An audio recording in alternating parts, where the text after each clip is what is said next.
ইন্না আনজালনাহু ফি লাইলাতিন মুবারাকাহ ইন্না কুন্না মুনদিরিন।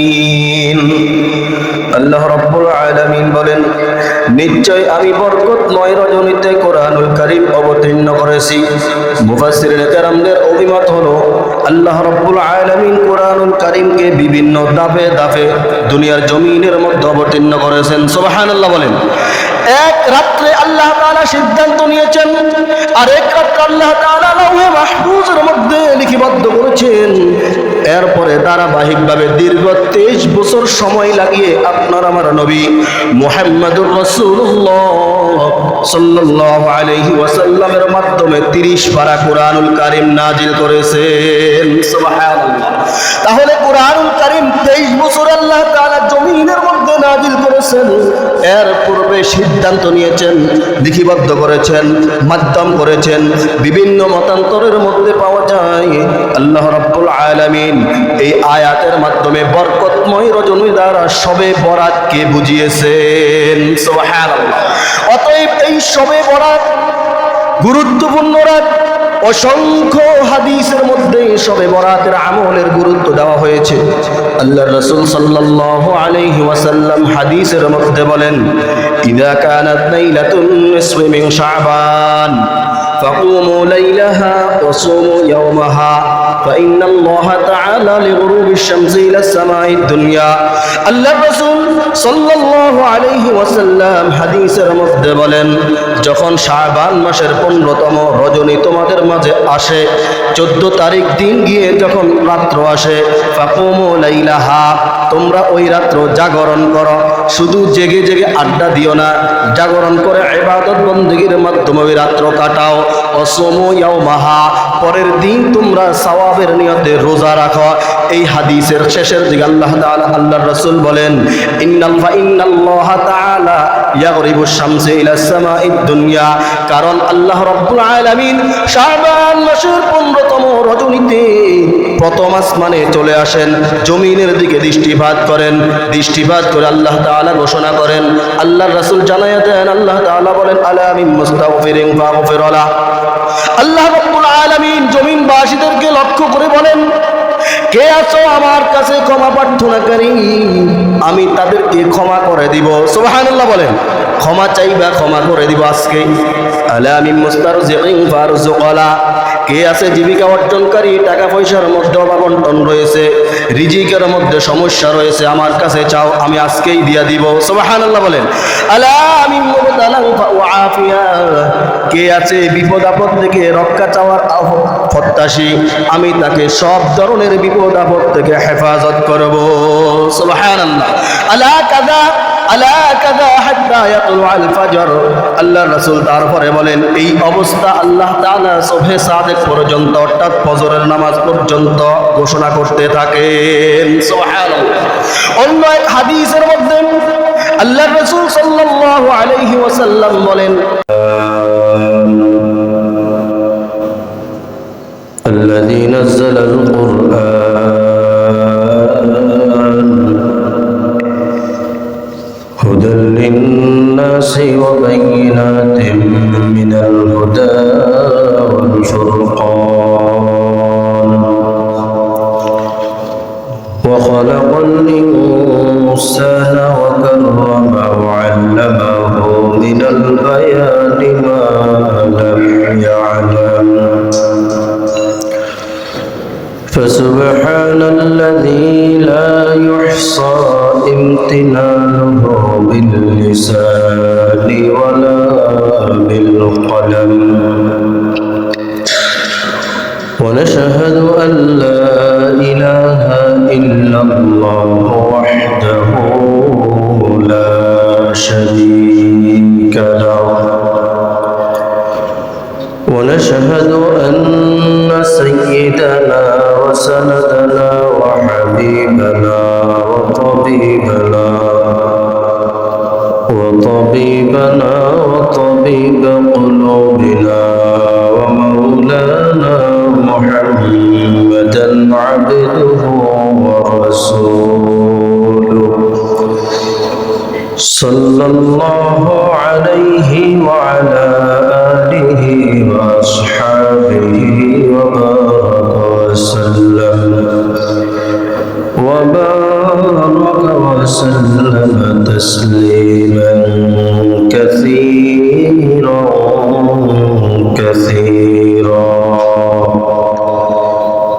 أما بعد فأعوذ بالله من الشيطان الرجيم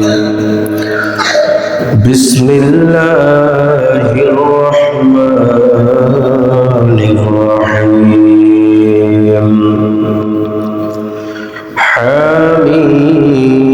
حميم والكتاب المبين إنا أنزلناه في ليلة مباركة إنا كنا منذرين وقال رسول الله صلى الله عليه وسلم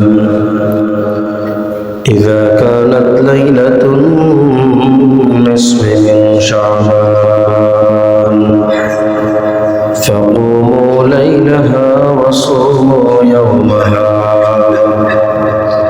فإن الله تعالى لغروب الشمس إلى السماء الدنيا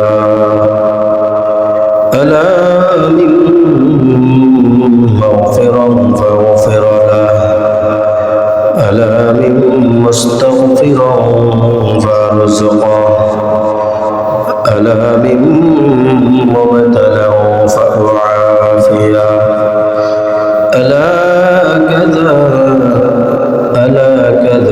حتى يطلع الفجر إن الله وملائكته يصلون على النبي يا أيها الذين آمنوا صلوا عليه وسلموا تسليما اللهم صل على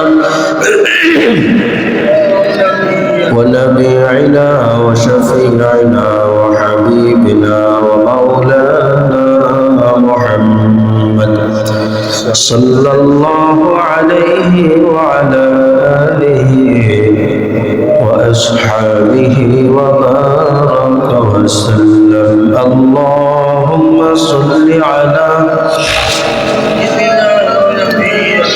وشفيعنا وحبيبنا ومولانا محمد صلى الله عليه وعلى آله وأصحابه وبارك وسلم بلغ العلا بكماله كشف الدجى بجماله حسنت جميع خصاله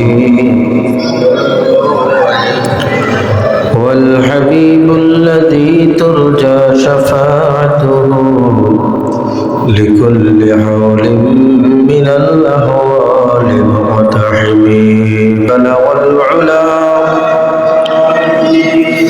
كشف الدجى بجماله حسنت جميع خصاله الحمد لله আল্লাহ রাব্বুল আলামিনের দরবারে লাখ কোটি শুকর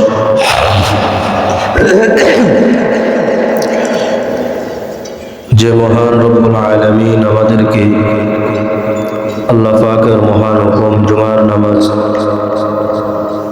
আদায় করার উদ্দেশ্যে আল্লাহর মসজিদে বসার তৌফিক দান করেছে এজন্য আমরা আল্লাহ তাআলার শুকরিয়া আদায় করি আলহামদুলিল্লাহ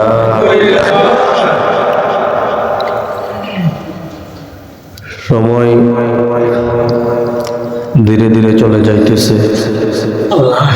আর অল্প কিছুক্ষণ সময় বাকি আছে আল্লাহ তাআলা আমাদেরকে আগে আসার তৌফিক দিয়েছেন বড় শুকরিয়া আদায় করি আলহামদুলিল্লাহ যেই মাস চলতেছে আরবিতে এই মাসের নাম হলো শাবান মাস এই মাস শাবান মাসের আজকে দ্বিতীয় জুমা আমরা শাবান মাস আসলে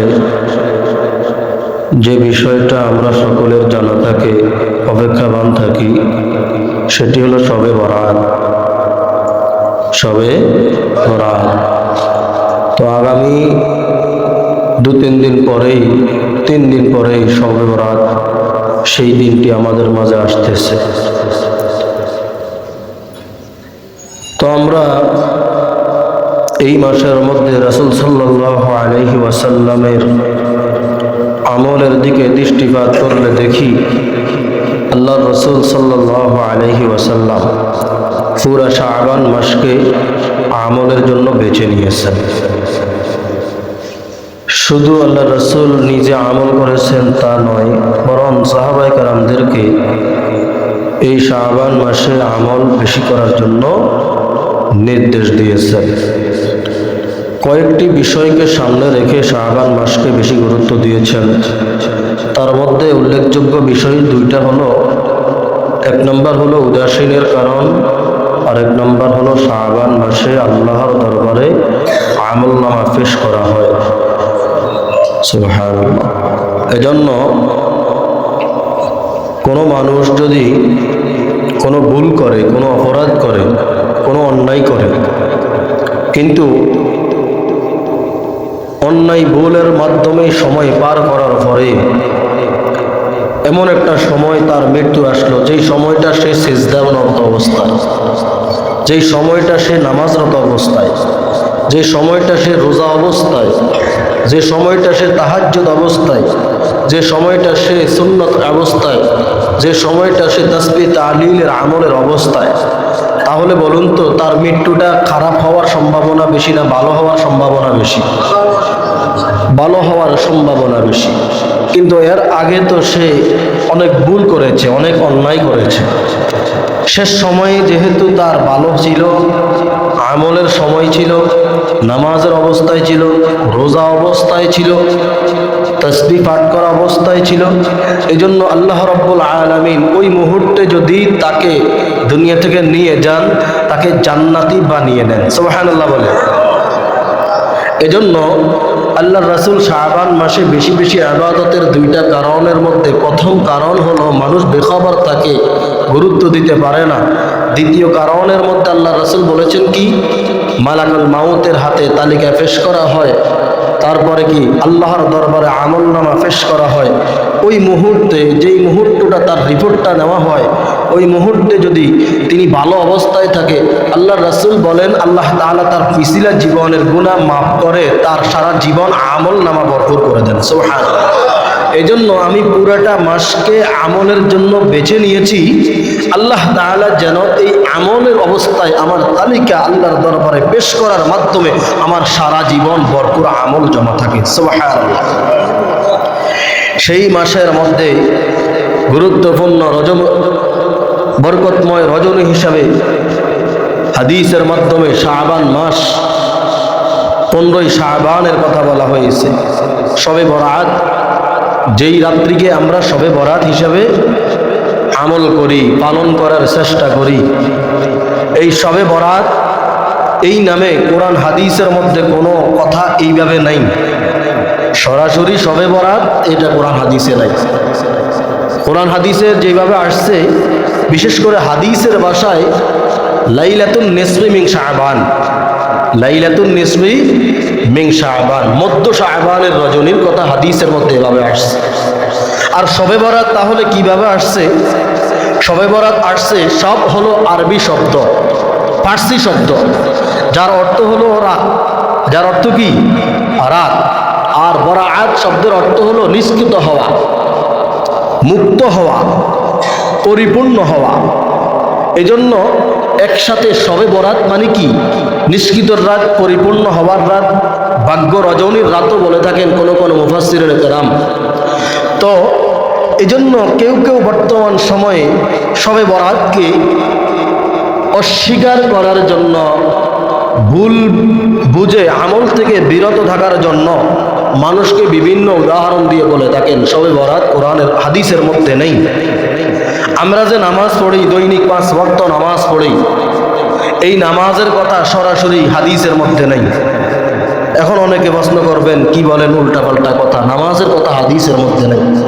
হাদিসের মধ্যে আসছে সালাত, হাদিসের মধ্যে আসছে কি সালাত, নামাজ কায়েম করো, নামাজ পড়ো, এ কথা হাদিসে নাই।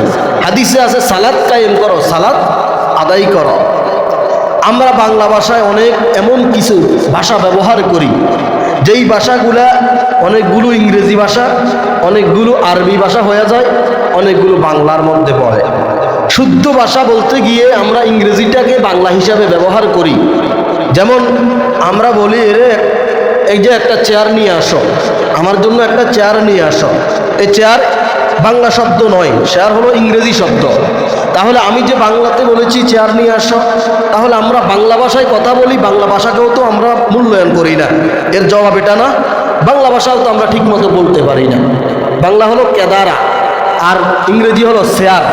তদ্রুপভাবে হাদিসের মধ্যে লাইলাতুন নিসফি মিন শাবান, আর ফার্সি ভাষা হলো শবে বরাত, হলো আরবি।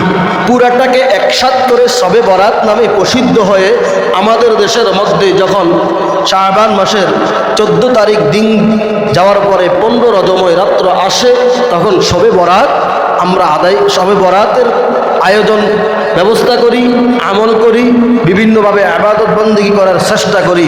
এই ইবাদতটাকে বিভিন্নভাবে প্রশ্নবিদ্ধ করার জন্য বিশেষ বিশেষ কিছু ফতোয়া আমাদেরকে দেওয়া হয়, যেগুলোর কারণে আজকে মানুষ দিন দিন বিশেষ বিশেষ গুরুত্বপূর্ণ আমল থেকে বিমুখ হয়ে যায়, দূরে সরে যায়।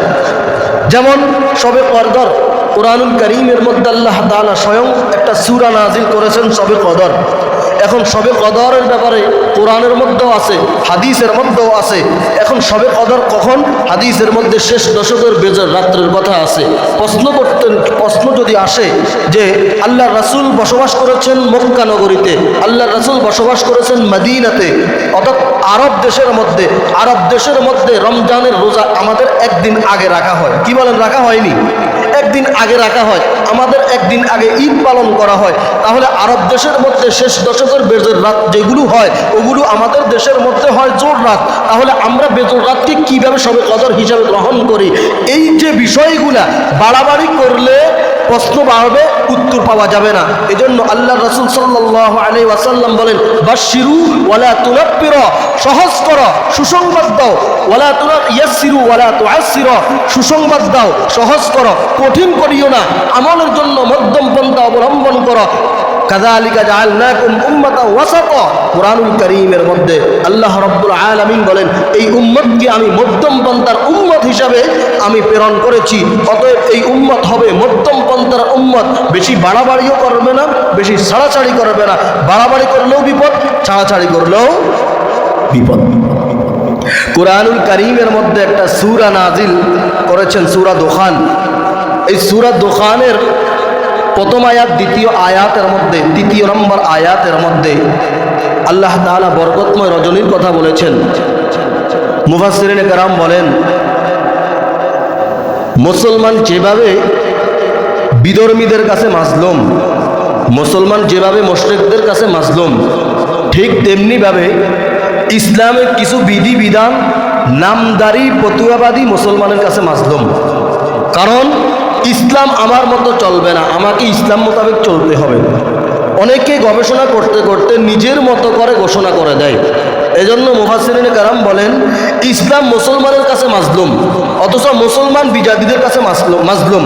আল্লাহ রাসূল বলেন, ততক্ষণ মুসলমান মার খাওয়া থেকে বিমুখ থাকবে না যতক্ষণ পর্যন্ত মুসলমানের কাছে ইসলাম মাজলুম হওয়া থেকে মুক্ত না থাকবে।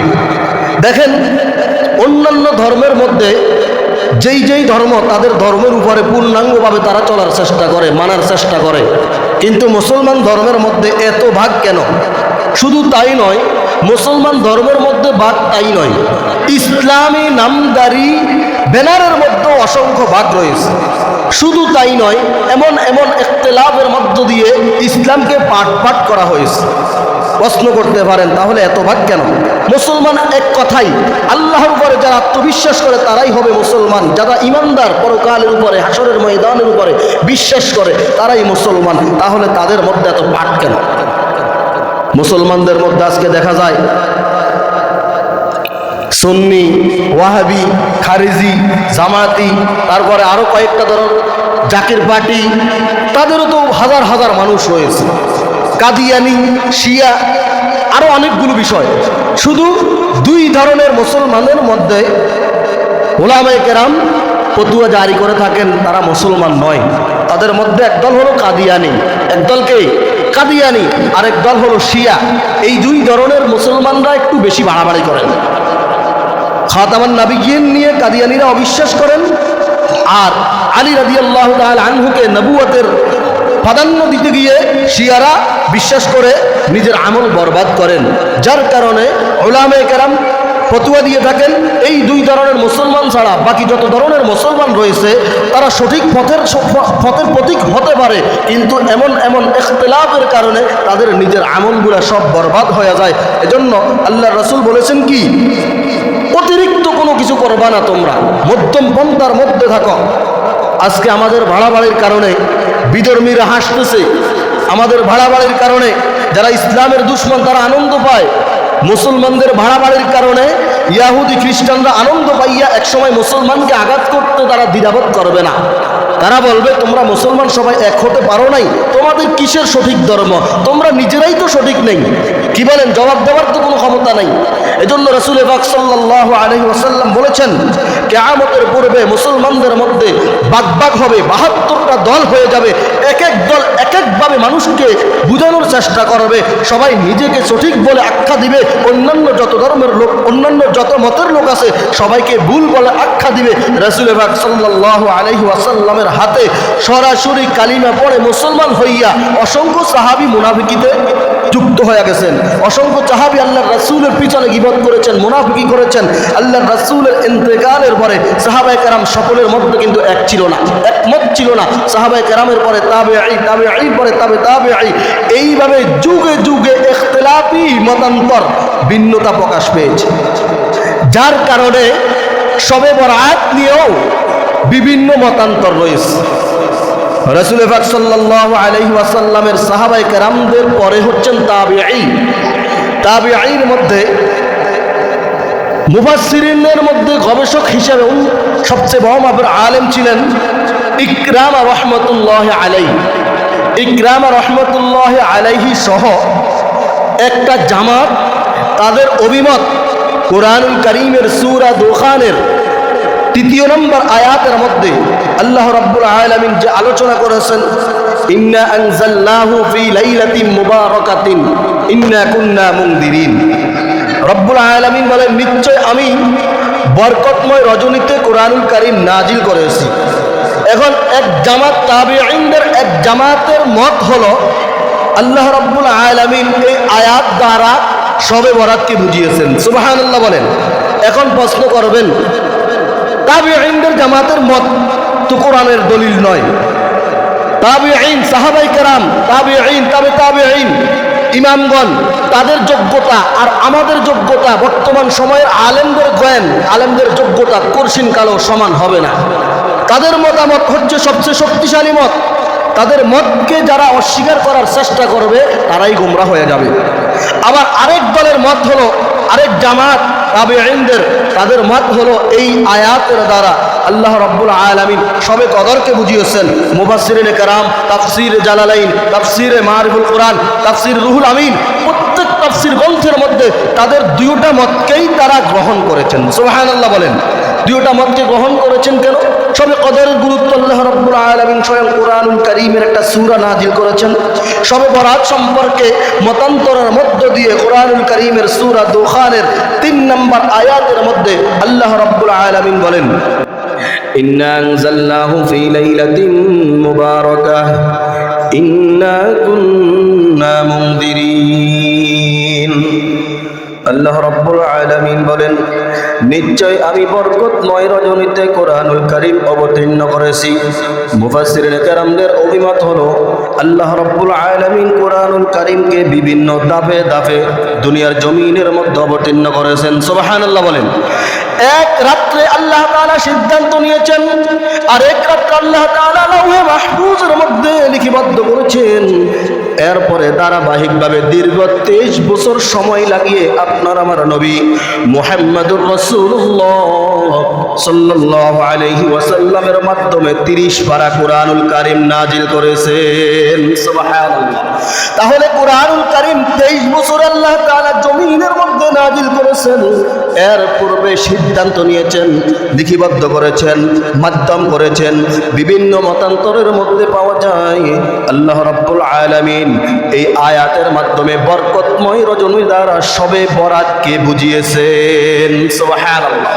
অতএব এই শবে বরাত গুরুত্বপূর্ণ রাত। অসংখ্য হাদিসের মধ্যে শবে বরাতের আমলের গুরুত্ব দেওয়া হয়েছে। আল্লাহর রাসূল সাল্লাল্লাহু আলাইহি ওয়াসাল্লাম হাদিসের মধ্যে বলেন, ইযা কানাত লাইলাতুন নিসফি মিন শাবান ফাকুমু লাইলাহা ওয়া সুমু ইয়াওমাহা ফাইন্নাল্লাহা তাআলা লিগুরুবিশ শামসি ইলাস সামাঈদ দুনিয়া। আল্লাহর রাসূল সাল্লাল্লাহু আলাইহি ওয়াসাল্লাম হাদিসের মধ্যে বলেন, যখন শাবান মাসের 15তম রজনী তোমাদের মাঝে আসে, 14 তারিখ দিন গিয়ে যখন রাত্র আসে, ফাকুমু লাইলাহা, তোমরা ওই রাত্র জাগরণ করো। শুধু জেগে জেগে আড্ডা দিও না, জাগরণ করে ইবাদত বন্দেগীর মাধ্যমে ওই রাত্র কাটাও। ওয়াসুমু ইয়াওমাহা, পরের দিন তোমরা সওয়াবের নিয়তে রোজা রাখো। এই হাদিসের শেষের দিকে আল্লাহ তাআলা, আল্লাহর রাসূল বলেন, ইন্নাল্লাহা তাআলা ইয়াগরিবুশ শামসি ইলাস সামাঈদ দুনিয়া, কারণ আল্লাহ রাব্বুল আলামিন শাবান মাসের 15তম রজনীতে প্রথম আসমানে চলে আসেন, জমিনের দিকে দৃষ্টিপাত করেন। দৃষ্টিপাত করে আল্লাহ তাআলা ঘোষণা করেন, আল্লাহর রাসূল জানায়া দেন, আল্লাহ তাআলা বলেন, আলা মিন মুস্তাগফিরিন ফাগফির লাহ। আল্লাহ রাব্বুল আলামিন জমিনবাসীদেরকে লক্ষ্য করে বলেন, কে আছো আমার কাছে ক্ষমা প্রার্থনাকারী, আমি তাদেরকে ক্ষমা করে দিব। সুবহানাল্লাহ বলেন, ক্ষমা চাইবা, ক্ষমা করে দিব আজকে। আলা মিন মুস্তারজিকিন ফারজুকলা, কে আছে জীবিকা অর্জনকারী, টাকা পয়সার মধ্যে অভাবন্টন রয়েছে, রিজিকের মধ্যে সমস্যা রয়েছে, আমার কাছে চাও, আমি আজকেই দিয়া দিব। সুবহানাল্লাহ বলেন। আলা মিন মুবতালান ফাআফিয়া, কে আছে বিপদ আপদ থেকে রক্ষা চাওয়ার প্রত্যাশী, আমি তাকে সব ধরনের বিপদ আপদ থেকে হেফাজত করব। সুবহানাল্লাহ। আলা কাযা আলা কাযা হাত্তা ইয়াতুল ফাজর। আল্লাহর রাসূল তারপরে বলেন, এই অবস্থা আল্লাহ তাআলা সুবহে সাদেক পর্যন্ত, অর্থাৎ ফজরের নামাজ পর্যন্ত ঘোষণা করতে থাকেন। সুবহানাল্লাহ। অন্য এক হাদিসের মধ্যে আল্লাহর রাসূল সাল্লাল্লাহু আলাইহি ওয়াসাল্লাম বলেন, আল্লাহর রাসূল সাল্লাল্লাহু আলাইহি ওয়াসাল্লাম বলেন, আল্লাহ রাব্বুল আলামিন এই রাত্রে পৃথিবীর জমিনের মধ্যে দৃষ্টিপাত করেন। ফায়াগফিরু লিজামিইন, আল্লাহ তাআলা পৃথিবীর দিকে দৃষ্টিপাত করে সবাইকে ক্ষমা করে দেন। সুবহানাল্লাহ বলেন। দুই ব্যক্তি ছাড়া, দুই ব্যক্তিকে আল্লাহ রাব্বুল আলামিন গুরুত্বপূর্ণ রজনীতেও ক্ষমা করেন না। এক নাম্বার হলো ইল্লা লি মুশরিকিন, মুশরিককে আল্লাহ রাব্বুল আলামিন বরকতময় রজনীতেও মাফ করেন না। আও মুশাহিন, দুই নাম্বার হলো হিংসুককে আল্লাহ রাব্বুল আলামিন বরকতময় রজনীতেও ক্ষমা করেন না। এক নাম্বার কি? মুশরিক। দুই নাম্বার হিংসুক, যার অন্তরের মধ্যে হিংসা থাকবে, এমন ব্যক্তিকে আল্লাহর রাসূল হাদিসের মাধ্যমে জানায়া দেন, এমন ব্যক্তিকে আল্লাহ রাব্বুল আলামিন ফজিলতপূর্ণ রজনীতেও মাফ করবেন না। অন্য হাদিসের মধ্যে 8 ব্যক্তির কথা বলেছেন।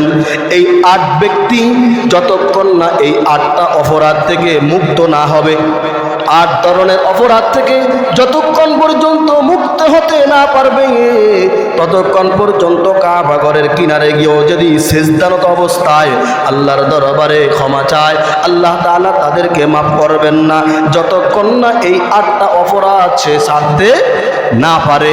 এক নাম্বার হলো মুশরিক, মুশরিককে আল্লাহ তাআলা মাফ করবেন না, অন্য হাদিসের মধ্যে আল্লাহর রাসূল বলেছেন। 2 নাম্বার হলো জাদুকর, যারা জাদু করে, মানুষের ক্ষতি করার চেষ্টা করে, তাদেরকে আল্লাহ তাআলা মাফ করবেন না, ততক্ষণ পর্যন্ত মাফ করবেন না যতক্ষণ পর্যন্ত জাদুর মাধ্যমে যাদের ক্ষতি করেছেন, যাদেরকে কষ্ট দিয়েছেন, তাদের কাছে ক্ষমা না চাইবে। আমাদের দেশের মধ্যে বর্তমানে জাদুর মাধ্যমে অনেক মানুষকে কষ্ট দেওয়া হয়। সেহের, আল্লাহর রাসূলকেও সেহের করা হয়েছে। এই সেহের থেকে মুক্ত হওয়ার জন্য আল্লাহ তাআলা 2টা সূরা নাযিল করেছেন। সুবহানাল্লাহ বলেন। সূরা ফালাক, সূরা নাস। এই 2টা সূরার আমল যেই ব্যক্তি বেশি বেশি করবে, আল্লাহর রাসূল বলেন কিয়ামত পর্যন্ত যদি সে জমিনে হায়াত পায়, তাকে পৃথিবীর কেউ সেহের করতে পারবে না, জাদু করতে পারবে না। সুবহানাল্লাহ বলেন। ওই 2টা সূরার আমল আমরা করার চেষ্টা করব, আল্লাহ তাআলা তৌফিক দান করুন, আমিন। এ হলো 2 নাম্বার। তিন নাম্বার হলো যারা গণনা করে, মানুষের ভবিষ্যৎবাণী বলে, এমন কথা বলে মানুষকে টেনশনের মধ্যে ফালায়, মানুষকে চিন্তার মধ্যে ফালায়। আছে না নাই? আচ্ছা আপনারা বলুন, আছে না নাই? ভবিষ্যতের কথা পৃথিবীর জমিনের কেউ বলতে পারে না, স্বয়ং আল্লাহর রাসূল সাল্লাল্লাহু আলাইহি ওয়াসাল্লাম নিজেও তো বলতে পারেন নাই। গায়েবের মালিক তো আল্লাহর রাসূল ছিলেন না। আল্লাহর রাসূলকে যতক্ষণ পর্যন্ত আল্লাহ রাব্বুল আলামিন জানিয়ে না দিয়েছেন, ততক্ষণ পর্যন্ত আল্লাহর রাসূল সামনের এক চুল পরিমাণ কথা বলতে পারতেন না। আল্লাহ তাআলা পক্ষ থেকে যতক্ষণ না জানিয়ে না দিয়েছেন। আর আজকে আমাদের দেশে কেউ কেউ দেখবেন আপনার নামে বিভিন্নভাবে হাল খোলায়, বিভিন্ন কথা বলে, শিরকি কায়দায় আপনার ভবিষ্যতে এই হবে সেই হবে, বিভিন্ন কথা বলে আপনাকে একটা চিন্তার মধ্যে ফালাইয়া দেয়। আল্লাহর রাসূল হাদিসের মধ্যে বলেন, এমন ব্যক্তির কারণে যারা চিন্তিত হয়ে গেছে তাদের কাছে ক্ষমা চাও, তারপরে বরকতময় রজনীতে আল্লাহর দরবারে ক্ষমা পাওয়া যাবে। তারপরে 4 নাম্বার বলেছেন পিতামাতার অবাধ্য সন্তান, যারা পিতামাতাকে কষ্ট দেয়, পিতামাতাকে ঘর থেকে বের করে দেয়, পিতামাতাকে সেই ঘরের মধ্যে ওখানে রেখে আসে, কোন জায়গায়? বৃদ্ধাশ্রমে রেখে আসে। যারা এমন অপরাধী, যাদের কারণে পিতামাতা চোখের পানি পালায়, তাদেরকেও আল্লাহ তাআলা বরকতময় রাত্রে মাফ করবেন না। 5 নাম্বার বলেছেন সুদখোর। কি খোর? যারা সুদ খেয়ে মানুষকে কষ্ট দেয়, তারা যদি যার কাছ থেকে সুদের টাকা খেয়েছে তাদের কাছে ক্ষমা না চায়, আল্লাহ তাআলা এমন ব্যক্তিকে মাফ করবেন না। তারপরে 6 নাম্বার বলেছেন ব্যভিচারী নারী। ব্যভিচারী নারী যারা জিনার মধ্যে লিপ্ত, অন্যায়ের মধ্যে, এমন এমন অপরাধের মধ্যে লিপ্ত, তাদেরকেও আল্লাহ তাআলা মাফ করবেন না যতক্ষণ না যেই নারীর মূল্যায়নকে সে নষ্ট করেছে তার কাছে ক্ষমা না চাইবে, যাদের পরিবারের সাথে সে এই অন্যায় করেছে তাদের পরিবারের কাছে ক্ষমা না চাইবে, এমন ব্যক্তিকেও আল্লাহ তাআলা বরকতময় রজনীতে ক্ষমা করবেন না। তারপরে 7 নাম্বার হলো যাদের অন্তরের মধ্যে হিংসা লালন পালন করে বসবাস করে, হিংসার কারণে মানুষ ধ্বংস হয়। আল্লাহর রাসূল হাদিসের মধ্যে বলেন, ইয়াকুম ওয়াল হাসাদা ফা ইন্নাল হাসাদা ইয়াকুলুল হাসানাত কামা তাকুলুন নারুল হাতাব। আল্লাহর রাসূল বলেন, হিংসা মানুষকে এমন ভাবে শেষ করে দেয় যেমন লাকড়ি আগুনের মধ্যে জ্বলে জ্বলে শেষ হয়ে যায়।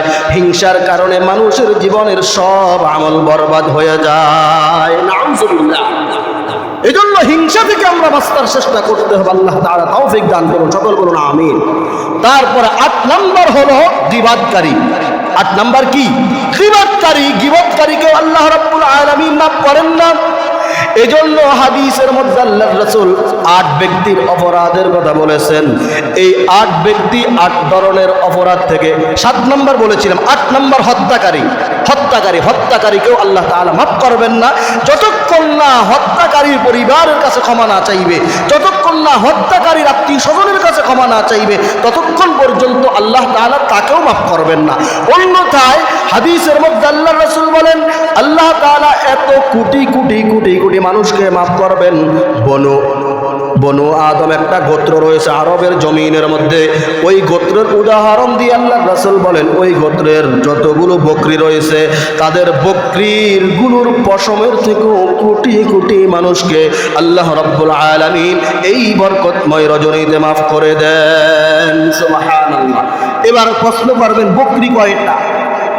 40,000 বকরি। কয় হাজার? 40,000 বকরির উদাহরণ দিয়েছেন। তাদের এই বকরিগুলার সমপরিমাণ থেকেও কোটি কোটি গুণ বেশি মানুষকে আল্লাহ রাব্বুল আলামিন এই বরকতময় রাত্রে মাফ করে দেন। সুবহানাল্লাহ। সামনে আসতেছে সেই বরকতময় রাত। আল্লাহ তাআলা ওই বরকতময় রাত্রে আমাদেরকে ইবাদত বন্দেগী করার তৌফিক দান করুন। সকল বলুন আমিন। ওয়া আখির দাওয়ানা আলহামদুলিল্লাহ।